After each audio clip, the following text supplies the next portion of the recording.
Bonjour et bienvenue à l'étape 3 de notre parcours. Donc cette fois-ci, nous allons nous intéresser aux dieux gréco-romains. Dans les accusations grammaticales, nous verrons l'indicatif présent toujours, mais cette fois-ci, nous allons voir pour la troisième conjugaison, la quatrième et la quatrième conjugaison bis. Nous allons voir pourquoi on l'appelle bis. Nous allons voir également la notion de voyelle thématique, on l'a déjà rencontré avec le verbe essayer, si vous vous rappelez. Et nous allons pouvoir maintenant vraiment identifier les conjugaisons, les classer selon quels critères. Pour les noms, nous allons voir un nouveau cas, le génitif. Nous allons voir sa fonction, mais également pour les formes de la première déclinaison et de la deuxième déclinaison. Première phrase, Romani multos deos colunt. Romani, on connaît, ce sont les Romains. On va chercher le verbe qui est colunt, qui vient de colore, collo, qui veut dire honorer, cultiver. Donc les Romains honorent qui, quoi? Multos deos, multos on connaît, ça vient de beaucoup. Et donc deos vient de deus, dei, masculin le dieu. Donc les Romains honorent beaucoup de dieux. Effectivement, vous avez ici le panthéon grec-romain. Comme d'habitude, nous allons d'abord repérer les verbes et ensuite les sujets. Donc, quel est le verbe ici? Je l'ai dit, c'est colunt. Et le sujet est bien Romani. Phrase suivante. Multas deorum statuas ponunt. Vocabulaire. Nous avons ici statuas qui vient de statua, statua est féminin, la statue. Et nous avons le verbe ponunt qui vient de ponnere, ponno, mettre, placer. Multas on connaît et deorum on vient de le voir avec deus. Donc ici on va traduire ils mettent, ils placent beaucoup de statues de Dieu. Ici donc nous avons le fameux nouveau cas, je peux déjà vous le dire, c'est donc le génitif. Et nous avons vu comment on traduit statue de Dieu, il est donc complément du nom. Donc un génitif est complément du nom, ça va nous servir pour les autres phrases.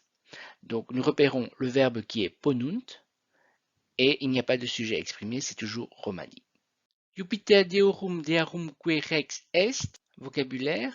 Jupiter, Iovis, masculin, Jupiter. Zeus pour les Grecs. Nous avons ici deorum qu'on a déjà rencontré. Dearumque, cette fois-ci, nous avons Dea, Dea, la déesse. Le que est une particule pour exprimer la coordination. Et, tout simplement. Nous avons ici Rex qui vient de Rex Regis, qui est le roi. Et nous avons S qui vient de SC. Donc on peut traduire Jupiter est le roi des dieux et des déesses. Comme d'habitude, repérons le verbe qui est tout simplement est ici. Et quel est le sujet? Nous avons Jupiter comme sujet nominatif. Ateram quoque venit, vocabulaire. Nous avons ad plus ac, vous savez ce que c'est maintenant, c'est l'accusatif, vers ou chez. Terram qui vient de terra, qui veut dire la terre. Quoque, on l'a déjà rencontré, qui veut dire aussi. Venit qui vient de venire, venio, venir. Donc à partir de là, nous pouvons traduire il vient aussi sur terre. Repérons le verbe qui est venit, tout simplement. Le sujet, c'est toujours Jupiter.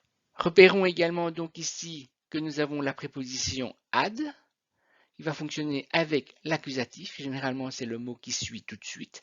Donc ici, nous avons terram. Nous allons avoir ici donc un complément de la préposition. On avait vu dans l'étape 2 qu'il y avait des prépositions plus ablatifs. Ici, il y a des prépositions plus accusatifs. Apollo poetarum deus, medicinae quoque deus est. Vocabulaire, nous avons Apollo, Apollinis, qui est le dieu Apollon. On nous dit que poetarum deus, donc Deus, c'est bien toujours le dieu. Poetarum, cette fois-ci, ça vient de poeta, poetai. Attention, c'est bien un mot en ai, mais qui est masculin. Donc ici, c'est le poète.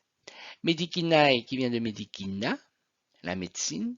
Quoque, on vient de le rencontrer, qui veut dire aussi. Deus est, il n'y a pas de problème. Donc Apollon, le dieu des poètes. On a vu que le génitif ici est le complément du nom. Est aussi le dieu de la médecine. Et donc ici, nous avons également un génitif qui sera complément du nom de Deus, Dieu de la médecine. Nous allons repérer les verbes. Ici, nous n'avons qu'un seul qui est est et son nominatif sujet, c'est Apollo. Morbos dépélite, vocabulaire. Morbos vient de morbus, morbi masculin la maladie, et depellere, depello, qui veut dire chasser. Donc tout simplement, il chasse les maladies. Nous repérons le verbe qui est depellite, et le sujet c'est toujours Apollo.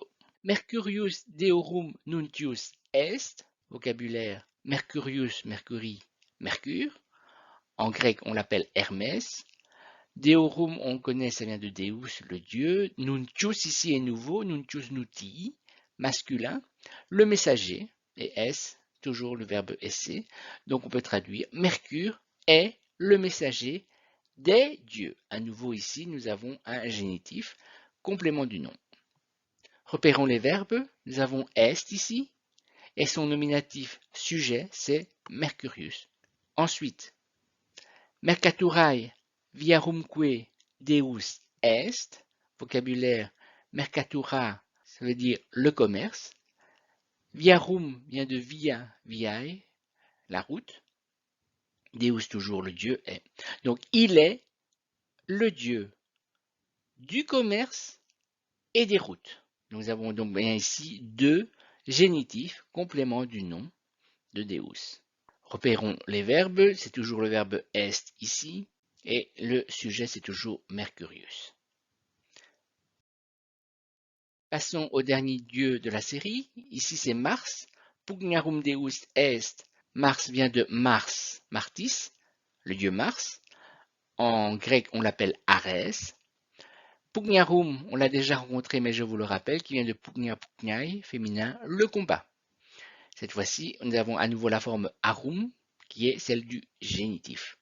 Deus, toujours le dieu, est, le verbe être. Donc Mars est le dieu des combats. Repérons les verbes, c'est toujours ici le verbe est, et notre nominatif sujet est Mars. Milites in pugnis praedam faciunt. Vocabulaire, milites vient de miles militis, le soldat.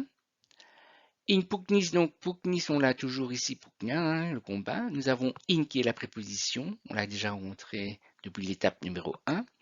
Alors nous avons ici praedam qui vient de praeda qui veut dire le butin, et facium qui vient du verbe facere facio, on l'a déjà rencontré, veut dire faire. Les soldats font le bulletin dans les combats. Nous allons repérer le verbe qui est faciunt, ici, et nous avons un nominatif sujet exprimé qui est bien milites. Nous pouvons remarquer au passage que nous avons à nouveau la préposition in. Cette fois-ci, c'est plus ablatif. Et l'ablatif se trouve tout juste derrière, qui est pugnis. Et post victoriam deus praedam accipit. Vocabulaire. Et post veut dire après. C'est à nouveau une préposition qui fonctionne avec l'accusatif. Victoriam vient de victoria, la victoire. Deus, on l'a déjà rencontré. Praedam, on l'a vu juste au-dessus. Et accipit vient de accipere, accipio, qui veut dire recevoir. Donc, et après la victoire, le dieu reçoit le butin. Repérons le verbe qui est accipit et nous avons un nominatif sujet exprimé qui est Deus. Nous pouvons également observer que nous avons la préposition ici post qui demande l'accusatif et qui est juste derrière qui sera victoriam. Voilà pour la découverte de ce texte. Nous avons donc découvert les formes du génitif. Nous allons analyser tout ça plus profondément la prochaine fois. À bientôt.